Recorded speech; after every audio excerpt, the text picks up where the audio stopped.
devices. Also, this meeting will be audio and video recorded. Ms. Williams, can I get a roll call, please? Yes, Madam Chair. Mr. Paul Alexander, Here. Miss Stacy Fleming, Here. Miss Shantae Jones, Here. Mr. Carlos Vargas, Here. Miss Rachel Kirkland. Here. Thank you. And since we have an audience today, I get to delegate.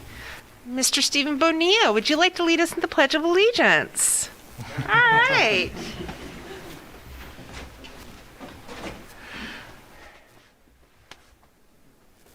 Allegiance to the flag of the United States of America and to the republic for which it stands, one nation, under God, indivisible, with liberty and justice for all.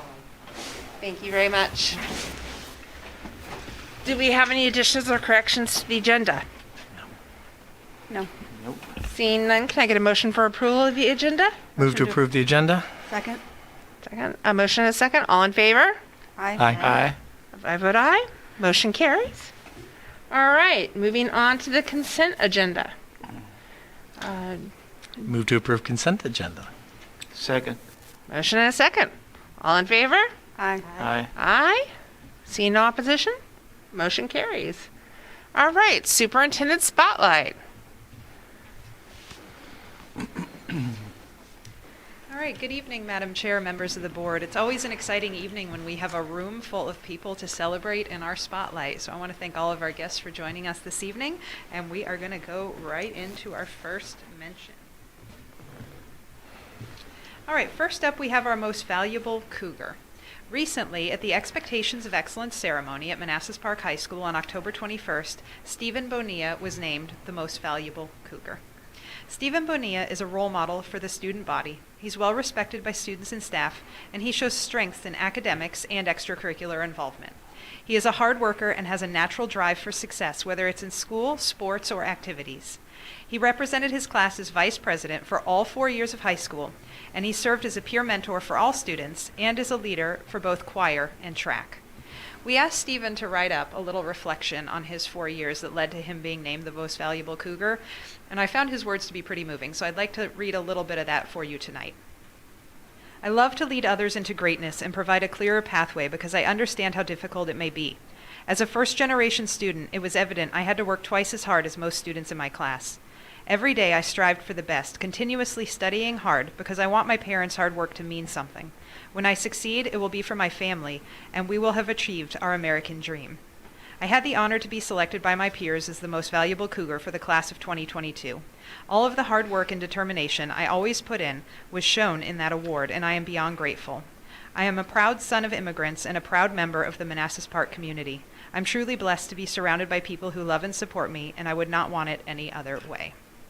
I think that right there goes to show the deserving nature of Stephen Bonilla and why he was named Most Valuable Cougar. So we're here tonight to congratulate him on his achievement.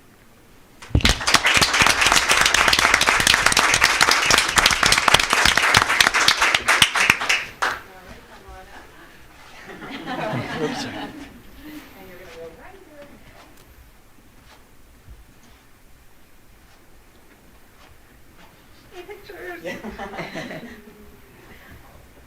All right, ready? 1, 2, 3. I'm so proud of you.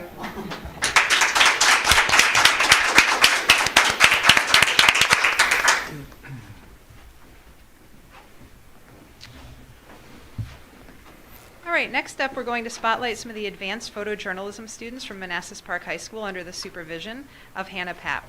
As the school year started last year in a 100% virtual setting, as an elementary school principal, I realized we were met with many challenges. One day, I myself was approached by my yearbook sponsor, and I was asked, can we have a yearbook this year? How do we make a yearbook when students are all online? My response was that if there was ever a year that we absolutely needed a yearbook, it was that year. That's the year our students wanted to remember. We didn't just need a yearbook, we needed a memorable one. Little did I know that at this same exact time, this conversation was happening with Hannah Papp and her students, and they were busy doing just that.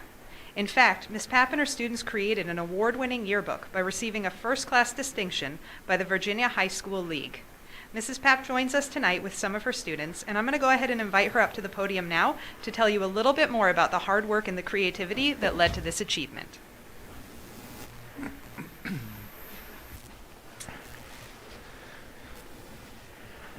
Good evening, everyone. Thank you so much for this honor and for this honor bestowed upon our students.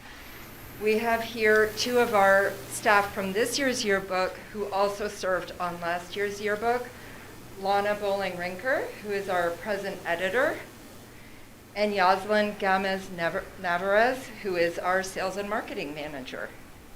Both of them worked on the Adjust yearbook. One of the main driving forces of a yearbook is to come up with a theme that encompasses the journey that the students are on that year. And we recognized that Adjust was something that not only the adults were struggling with, but also the students.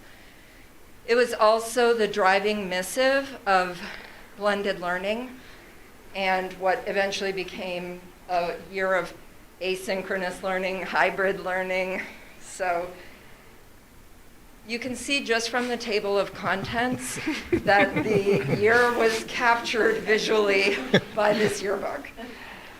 It was the Zoom camera year, and I think I kept telling the class this all last year, if there's ever going to be a collectible yearbook sold in antique stores 30, 40, 50 years from now, the yearbooks of this pandemic year will certainly be on the shelves. So I want to just thank these students for their hard work, and once again thank the board and the district for this distinction.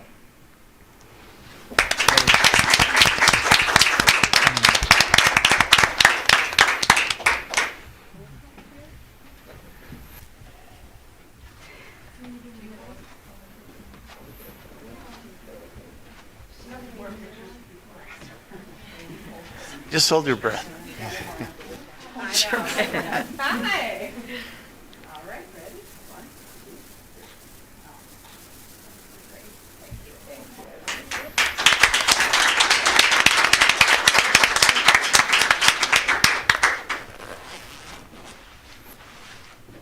you. All right. Our next spotlight is on senior Alfredo Hernandez Cruz. Alfredo was recently selected from a pool of applicants across the country to perform with the band for the Macy's Thanksgiving Day Parade in New York City. When I first met Alfredo, his enthusiasm and positivity lit up the room. He talked to me about being a high school freshman in the marching band when he first heard about a senior who applied to the same program and got to perform in the famous parade. He said he made a promise to himself that when he was a senior, he would do the same. Well, he kept that promise, and now he stands to serve as a role model for those students just entering the program. A little bit about the Macy's Day Parade. Each fall, the Macy's Parade marks the start of the holiday season, with the nation's most beloved spectacle featuring giant helium balloons, floats, specialty performance groups, celebrity performers, and the one and only Santa Claus. And of course, the nation's best marching bands. Macy's is always on the lookout for the most entertaining marching bands, drum and bugle corps, military bands, and community bands of all shapes and sizes to entertain the 3 million spectators live on the streets of Manhattan and over 50 million viewers on television. The Macy's Great American Marching Band is comprised of high school music students from throughout the United States, selected by audition only. We are proud of Alfredo for this great achievement, proud to have him represent Manassas Park, and excited to look for him on TV this Thanksgiving. Congratulations, Alfredo.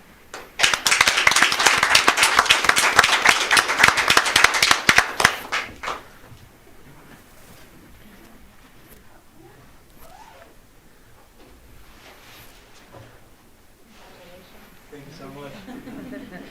I'll be looking for you, for sure. Right. We're gonna have to put some bright colors on. All right.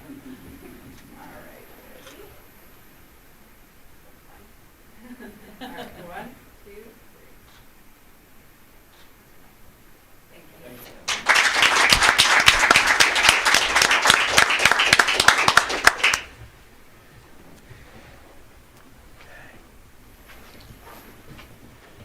All right, and we may be done with members of our audience, but we are not done with our spotlight, because now I'm going to go ahead and turn the spotlight around to some members of our school board this evening.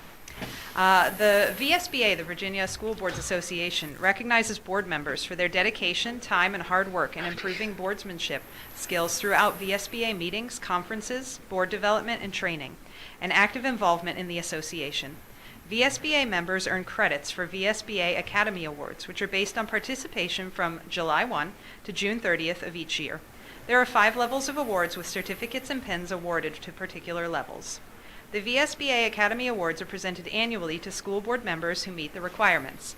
Sitting on our board this year, we have 3 members who have met those requirements, and those are our returning board members. So as I call your name, you can come on up and grab your certificate. And one more picture for Ms. Kirkland. So I have 3 awards of recognition. The first award of recognition goes to Rachel Kirkland.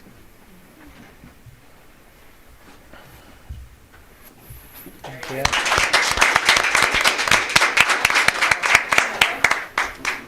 Our second award of recognition from VSBA goes to Paul Alexander.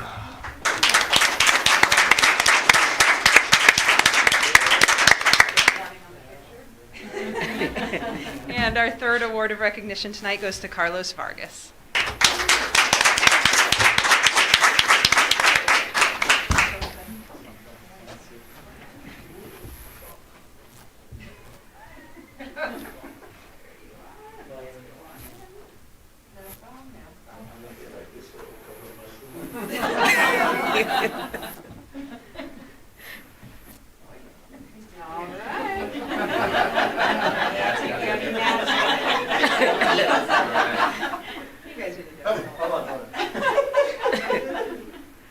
All right, ready? 1, 2, 3. That's a good one. Thank you.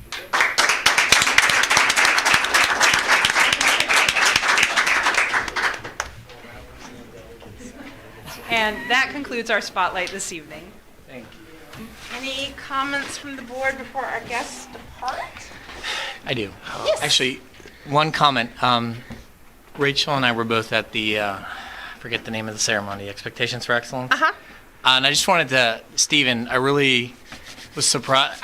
I was really, really appreciative of the last thing you said, which was, you know, like in a moment where everyone's celebrating you, the last thing you said to the group was, be nice to people. And it actually, it's refreshing, you know, and I really, honestly, it stuck with me. So I just wanted to tell you how much I noticed that and appreciated it. Anything from anyone else? Let me just chime in. First of all, Ms. Papp and her wonderful yearbook staff. It was a joy to get the yearbook last year. I remember Jacob opening it up and busting out laughing when he saw all the pictures of the Zoom screens. It was an absolute joy. It was creative, and it was such a great way to remember the year. I'm so pleased for the recognition tonight and just the great work you've done throughout the past several years, but certainly last year as well. So thank you very much for being creative and sticking it out. You didn't have to put together a yearbook last year, but you figured out a way, and that's fantastic. Alfredo, best of luck in New York City. We are so very proud of you. So very proud of you. And Stephen, fun fact about Stephen Bonilla and I, we go way back to the first grade. I taught him at Weems Elementary from first to fourth grade. Cute as a button, sat there with a polo shirt, collar up, khakis on, listening to every story I read. I could not be prouder of your accomplishments. You are a wonderful young man, and I look forward to seeing what you do.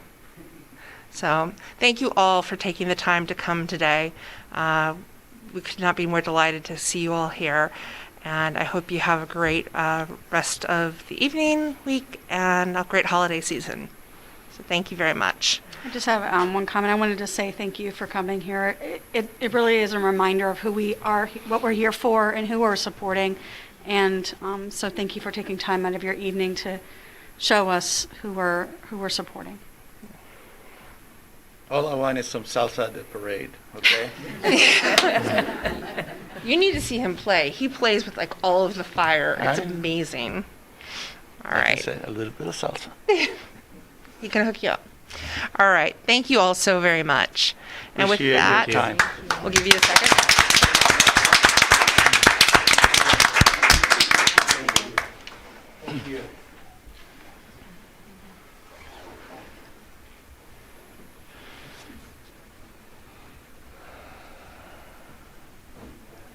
Bye. Have a good evening.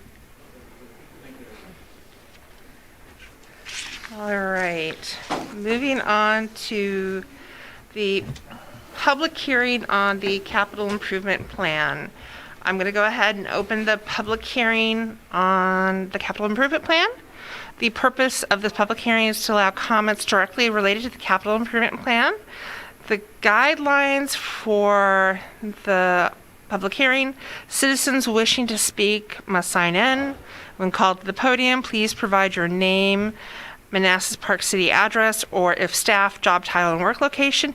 Each person is allotted 3 timed minutes to make comments. Mrs. Williams will let you know when you have reached your 3 minutes. Mrs. Williams, is there anyone signed up to speak on the CIP? No, Madam Chair. All right. I will go ahead and close the public hearing. Thank you all for your comments. Are board members allowed to make? We're going to go on to questions. Now that we've done that, it's obviously an action item, and I understand that there are some questions. Yes. So let's go ahead and open it up for questions. Okay. Can I go? Yeah, go. I know you're waiting. Yes. So I have one question / issue on the CIP that, and it comes back to what I'd raised at the last meeting with regards to the $750,000 for the restrooms at the baseball stadium. That is the one part of the CIP that I really am just having a hard time getting behind. The reason being multiple reasons. One, I've started doing the math in my head, and I'm like, we have on average 8 home games a year. We have, I know my kid would be first in line if we were to, just pay $100 to a kid to stand there and escort people to the restroom. $800 a season would cover 937 seasons. So I'm just having a hard time getting behind the price of $750,000 to build restrooms until we know, the number of fans that are going to these things. And I feel like we're throwing a lot of money at a time where the city doesn't want us spending money on something like that. And I think it's more of a want than a need at this point. So that's just my personal opinion on the CIP. That's the only part that I'm having issues with. But I personally, if we were voting on it this evening, I would be voting on it as a no or asking to strike that, voted as a yes with that piece stricken from it. Okay. Conveniently, we are voting on it this Right. evening, Well, so. Okay, well, there we go. There So we go. forecasting.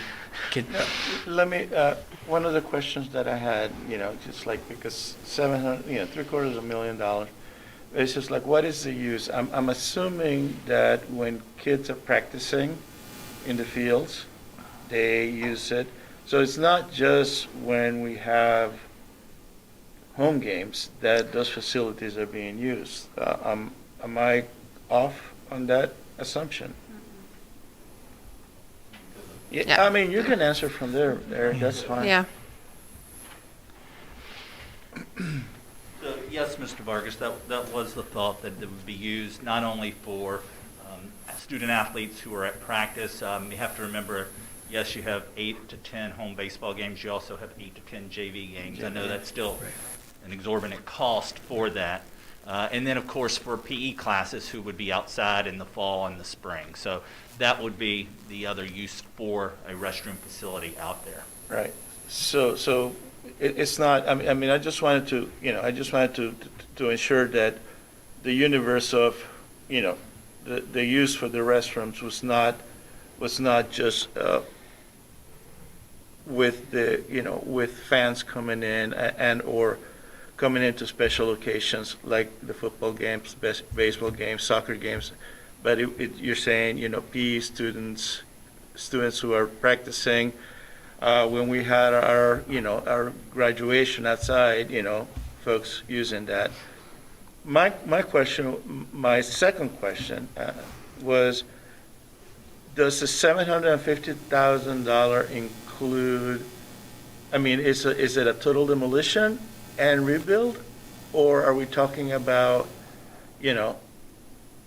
perhaps just like refurbishing, and upgrading the stalls and, the toilets and urinals, et cetera? Yes, sir. The current facility out there is like a concession stand, so there's no restroom facilities in that. So it would be a kind of an add-on to that.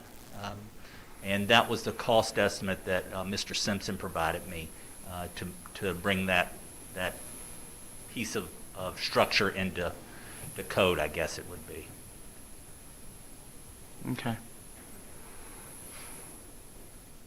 Question. Putting something in the CIP on the fiscal year 26 timeline, this is like kind of a living document. It gets evaluated year to year. So if we pass it this year, we could go revisit it next year and scale back the cost of this potentially, or eliminate it entirely, or reprioritize something else in there. Any number of things could happen. This is not a commitment to expend this money in the year 2026. Correct. It's kind of a wish list. You're correct, Madam Chair. Okay. Does that help you in any way? Yeah. I mean, I'm not. Believe me, I'm not against it. I absolutely. I think everyone in the room knows how much I love the sports at the high school. Sure. It's a huge ask, and especially coming off of the weekend that we just had with the governing body and discussing the fiscal needs that we have now versus where we are or what we need in 5 to 10 years, then I'm more comfortable with it. But just right now, I just feel like we've gotten along this far, and we're almost we're 5 years away from that ask. I just feel like it might be premature at this point. I mean, I agree with you. There's no reason. We can put plenty of things on here that we can revisit, and there's plenty of TBDs that are on here. That's my. I think even just the act of being honest about the discomfort of it, is a good message. Yes, we're passing it. We have this question about this. Do we really need this? It's on here, but we may come back and change our minds about it a year from now because we're not 100% comfortable with this. Yeah, I would personally be more comfortable also with just some numbers related to the usage. I don't think we should be able to get, like last year's baseball games, everything was purchased electronically. There was no gate. So we should be able to know how many spectators are we getting at these sporting events? How many, if PE classes are using them? I would rather make the decision off of some data-driven statistics. So That is completely fair. And right But now, that's- all we we're can- setting is a marker, right? I mean, yeah, I we're mean, talking about if we want to 5 use it years as a placeholder, I'm henceforth. all Right, for that. Yeah. Right. And I believe, as mentioned on Saturday, there are going to be other capital projects that are going to be coming due in the next 10 years that we probably haven't even thought about yet that probably will need our attention. And that was my concern. If you saw the actual expenditures, which are here, a lot of these things that we spend money on were not in the CIP. And they were not exactly, $3 items. So, I think the conversations that we are having with the city as far as facilities management, period, it's a healthy reminder that not just us, but we are part of the city, and the city, and so having those conversations as to how we can get economies of scale in facilities management, from like fleet management, anything that has to do with the operational realm, which is where you live, Mr. Neff. I think that is going to be extremely useful. So I honestly at this point, something being, if you were telling me $750,000 next year, I'd say, see ya. No, it's a definite no. But 5 years henceforth, I think we're just laying down a marker for something that, that is needed, but it might not be a high priority item. All right. Any more questions or discussion? I would like to actually see something in the plan, or maybe even next year, that incorporates any kind of addition for our CTE, our vocational programs, kind of expanding our infrastructure there. Start looking at that and start planning for that, getting that foundation laid, or start planning something there. I think there is in there a repurpose of the facility or the maintenance and the Of the transportation. current- Yeah, I Right, think that's yeah. what you had mentioned, yeah. But there's not I don't believe, a cost associated with it because it's just such a wide-range project. Yeah. But yeah, that has been in our thoughts for a number of years now.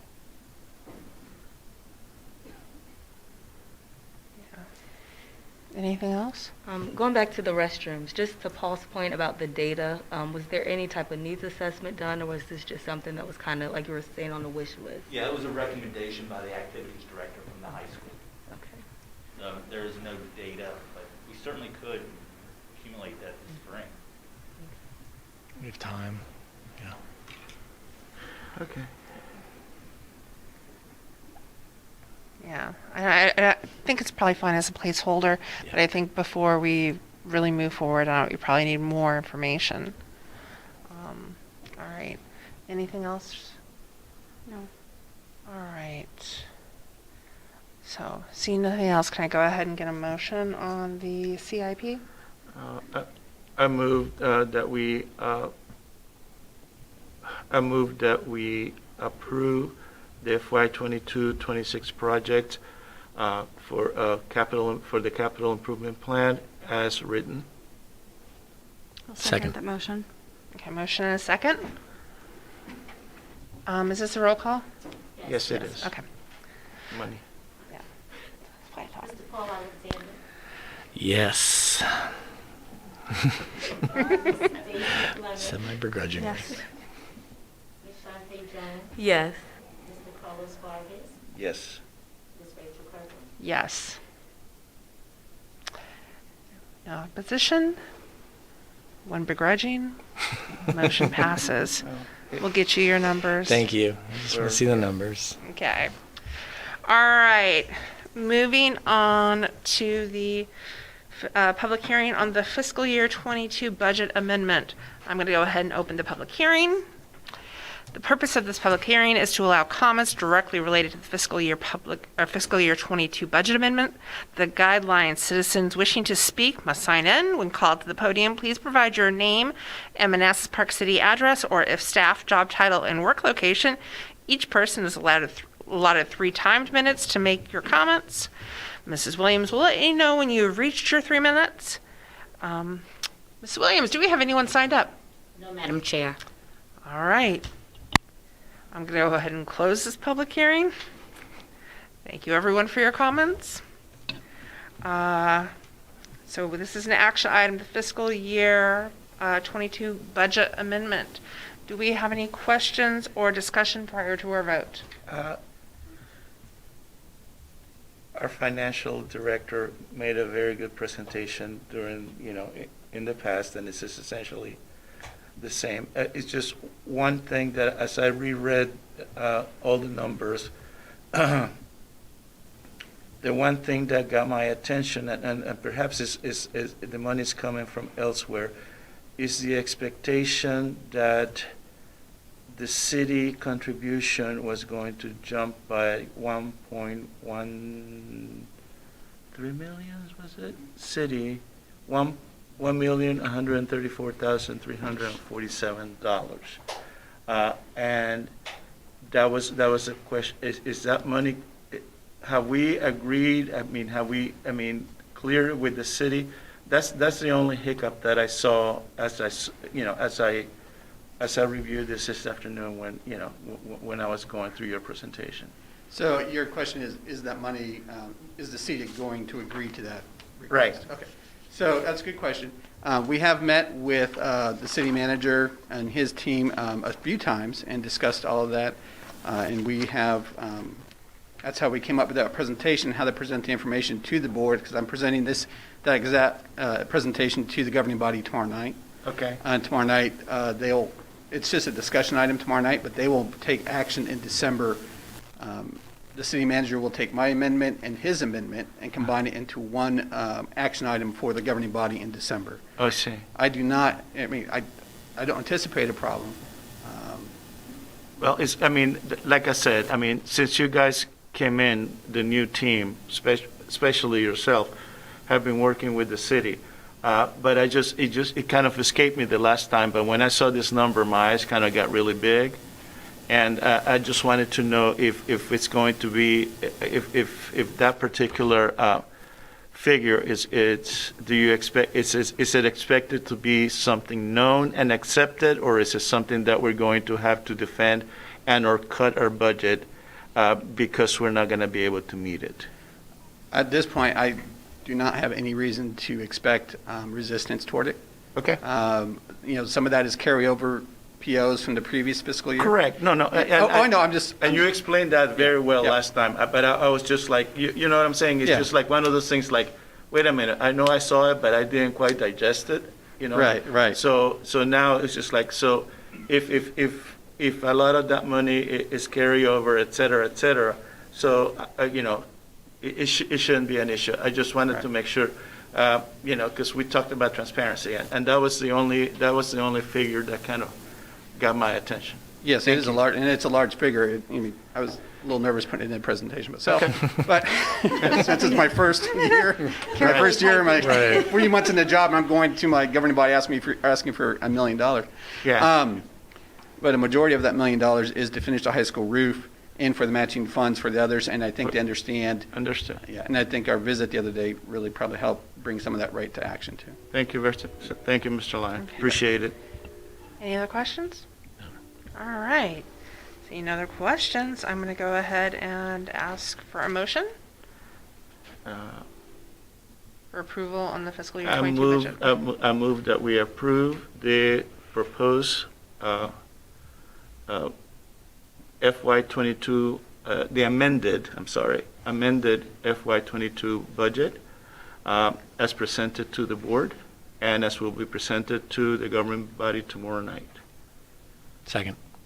Motion and a second. And another roll call. Ms. Stacy Fleming, Yes.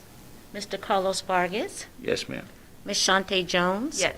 Mr. Paul Alexander, Yes. Ms. Rachel Kirkland. Yes. No opposition. Motion carries. All right. Mrs. Williams, do we have anyone signed up for public comments? No, Madam Chair. Did we have any sent in? None. No, All Madam right. Chair. Well, I'll skip reading this part. Moving on to ongoing business. Communications update. Mrs. Grasser.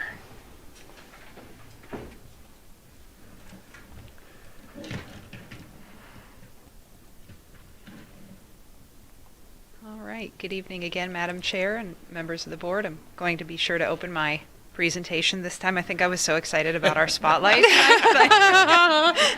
But hey, the smiling faces are always so much better than the PowerPoint slides. So I'm back up again this evening to speak with you all a little bit about the state of communications in our division. My position is new this year, and so I wanted to give you an update on what I've been working on for my communications office thus far. All right, so really everything when you think about communication has to do with our strategic plan. And communications is present in all three of the goals within our strategic plan. So as I move through the presentation, I think that you're going to see that each one of these areas is highlighted in some way. I first came into this position in the middle of September, so at this point I am looking at about the first 60 days. And I think it's really important in the first 60 days to summarize this into 3 areas for you all. And these areas all work together and are complementary of each other. I'm a huge fan of conducting needs assessments in all the positions I've been in presently and in the past.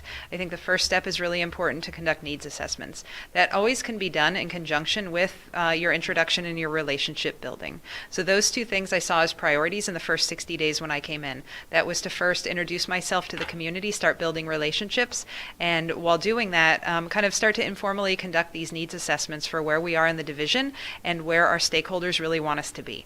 The three areas that boiled down to was the beginning was really a focus on relationship building and building some strong collaborative relationships with our stakeholders around our city. The second one is looking at our communications platforms, and the third one was looking at our processes and procedures around crisis and crisis communication planning.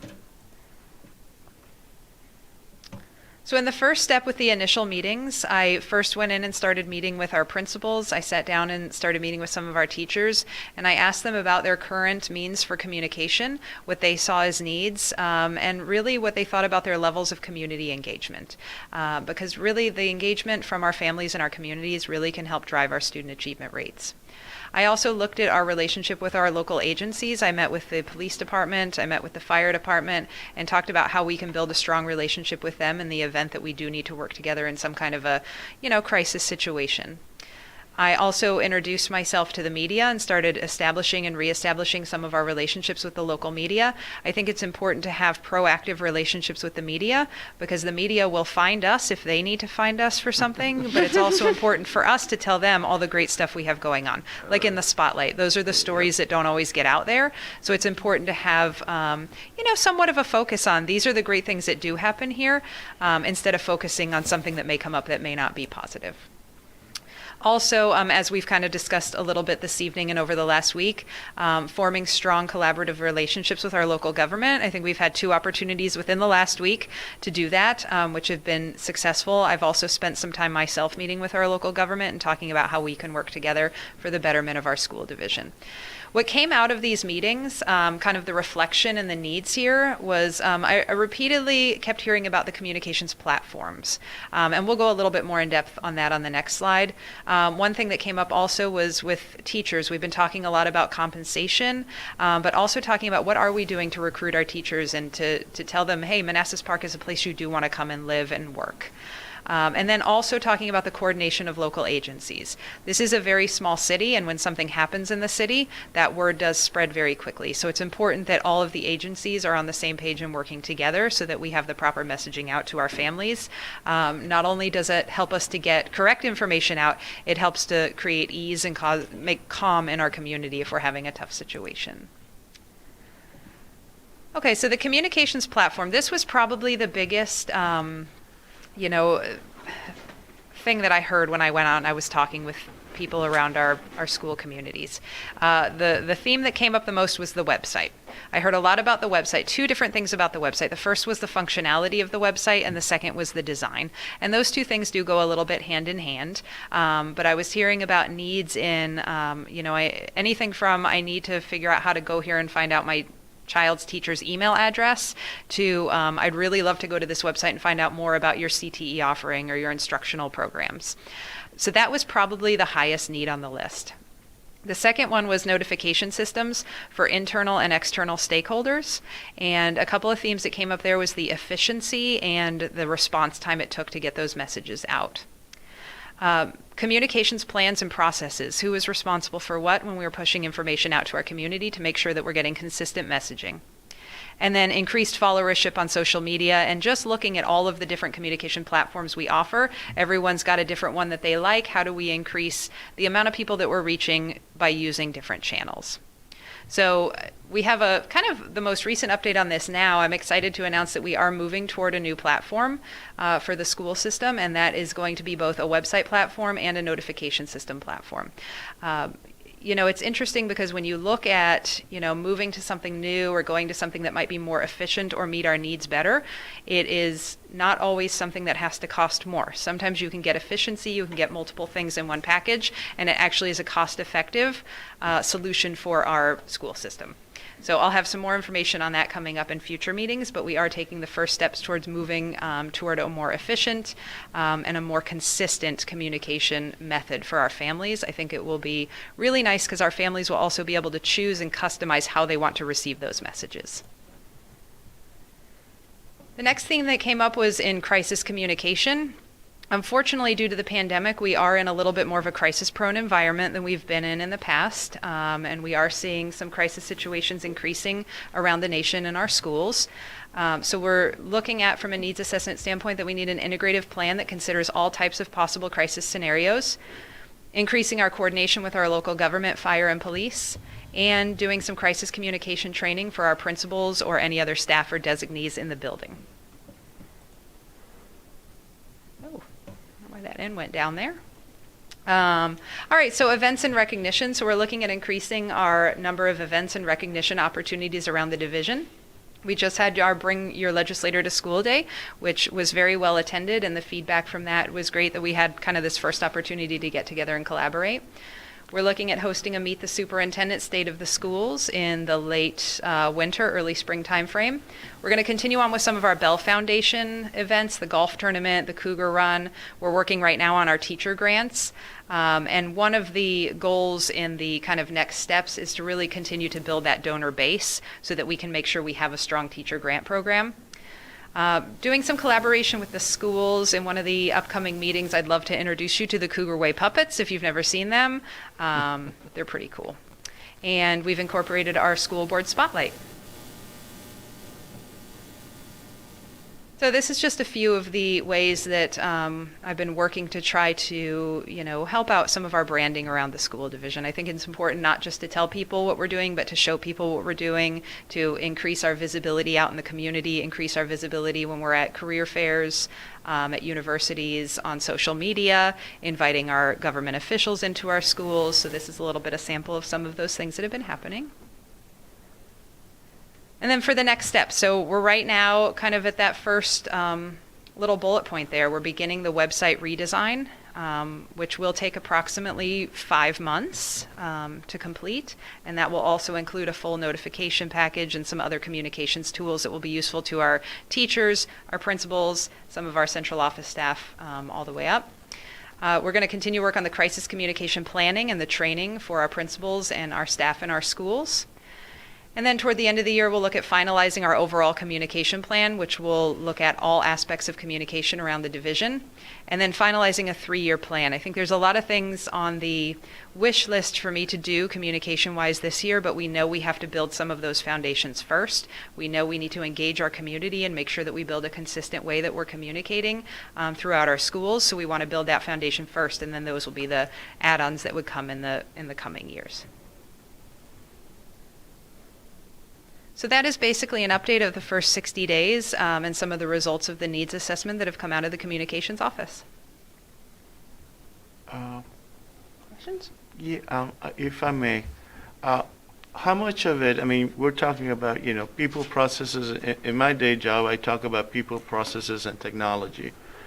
How much of this is going to be from an automation standpoint? In other words, something catastrophic happens. How quickly is that going to be disseminated, and is it going to be more of a human intervention, or is it just going to be like once a human intervenes, everything is just disseminated and communicated? I think that's a great question, and one of the considerations I had, and as a parent myself, is the extreme amount of worry that is going to happen in a parent's mind if a crisis occurs within a school. And the urgency is one of the most important things that we have. So in the new communications platform I'm working with is one of the fastest systems in the country. So when we go in there, you can push out one message in many different formats and many different languages at one time, and it will have the message out in under 3 minutes. Beautiful. That's what I was trying to get. Because immediacy it's a concern. Especially when we're looking at and crisis management communication. So. Okay. Yeah, absolutely. And it can be launched from a mobile phone, and I am more of a fan of having a human on the other side of that. I don't support as much hearing about something that difficult from an automated message. Right. So most likely you'd be hearing my voice on the other end within 3 minutes. Understood. That was basically the only question that I had. Thank you. Thank you.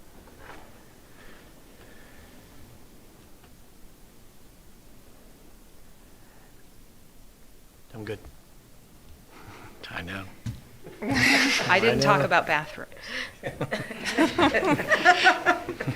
So this is the division level communications and building level communications, and not necessarily the tools that teachers would be using for thinking of kind of the myriad of things that were thrown at teachers last year with Remind and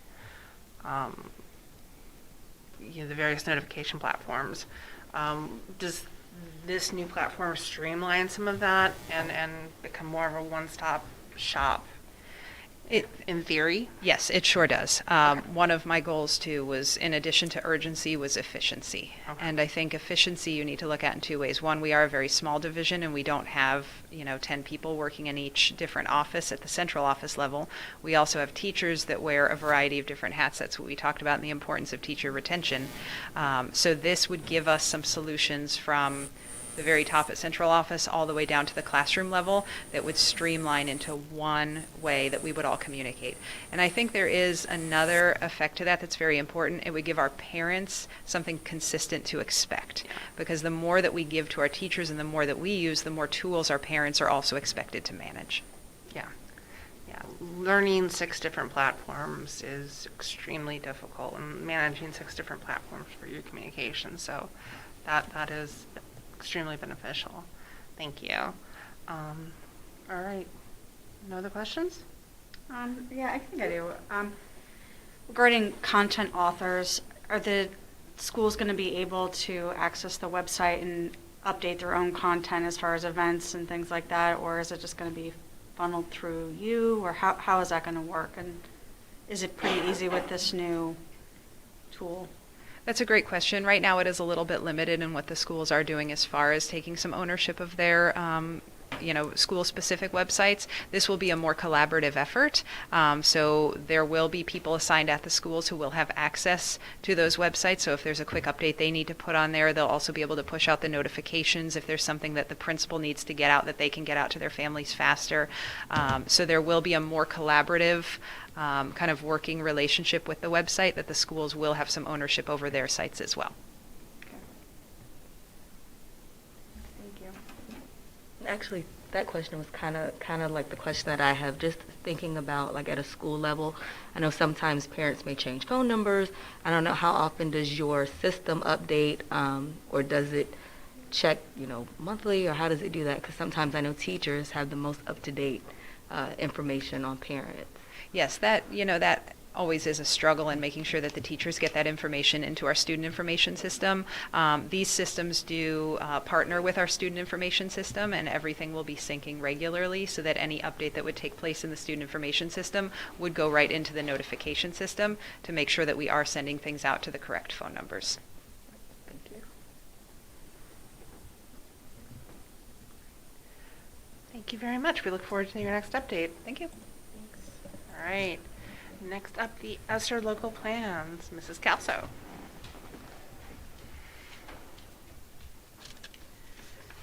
Good evening, Madam Chair and members of the board.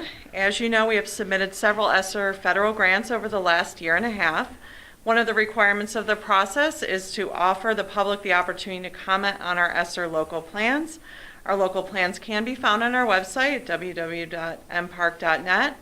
One plan is for the return to in-person learning and the continuity of services, and the other plan involves how the ESSER 3 funds will be used. We will have an opportunity for public comment at the regular December board meeting on December 13th, and I encourage the public to participate if they would like to comment on the plans. Thank you. All right. Any questions? Where was it again on the website? So if you are scrolling down the website, it's about halfway down. There are different links. I found it. There, Okay, okay. thank you. Yep. So we'll continually be looking at those and revising those as we go throughout the process and taking into account any public comment. All right. Okay. Thank you very much. All right. Now on to the 2021 Hybrid VSBA Conference.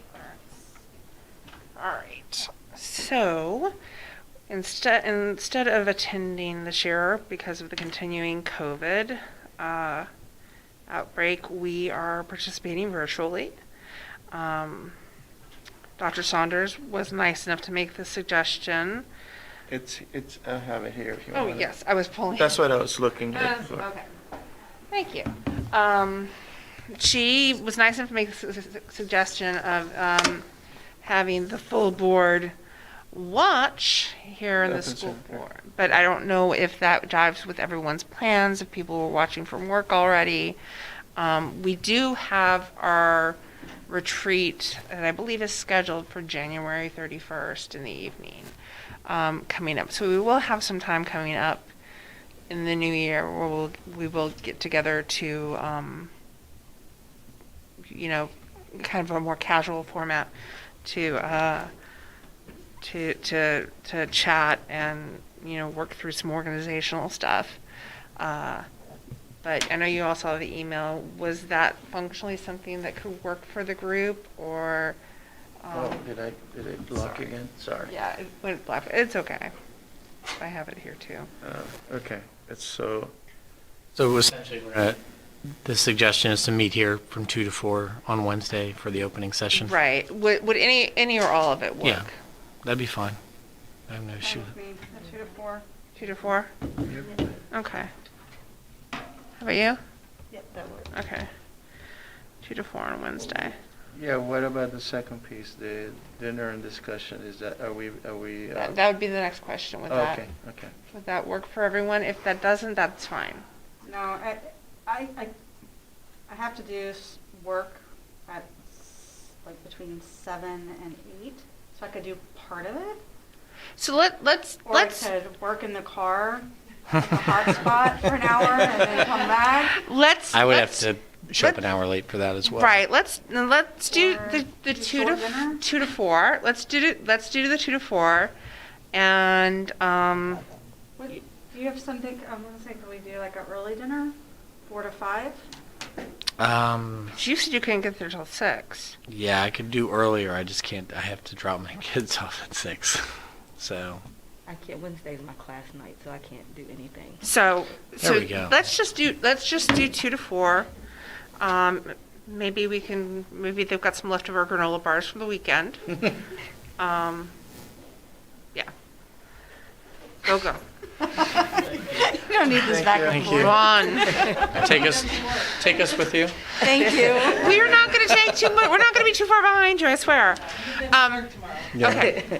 So let's plan on doing the general session viewing party from 2 to 4 in here, and we will add that as an up with the virtual, and I'll mention that we'll be here to SBO 2 to 4. I can do the Thursday, 8:45 to 10. I already asked for Thursday off as a Yeah. personal day, so I could be here, and think- I agreed that the breakout sessions would be best be served by independent viewing. Yeah. We don't all need to be here, but I think that at the very minimum that we should do the opening from 2 to 4. Yeah. And if we can all make it, the general session from 8:45 to 10. I'm going to have to pass on Thursday. Okay. That's, I got a that's, puppy. that's fine. Yeah, that's okay. So let's do 2 to 4 on Wednesday, together here, Okay. and we can enjoy Coach. Is it Coach Beamer? Yes. Yes, Coach Beamer together.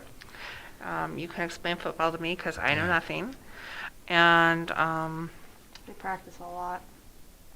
huh? Nothing. The only thing I was gonna ask, do we want to email the group of who's signing up for what, so to That kind was of my get next maximum thing coverage? really fast is I was going to reach out to everyone, but hopefully you managed to take a look at this. I was going to email everyone tomorrow, or ask you to email me what you were going to do as your virtual sessions. Okay. Just email me your virtual sessions, so that way we can make sure that we're kind of splitting them up. And Can you consolidate them and then send it out to everybody? yeah. Perfect.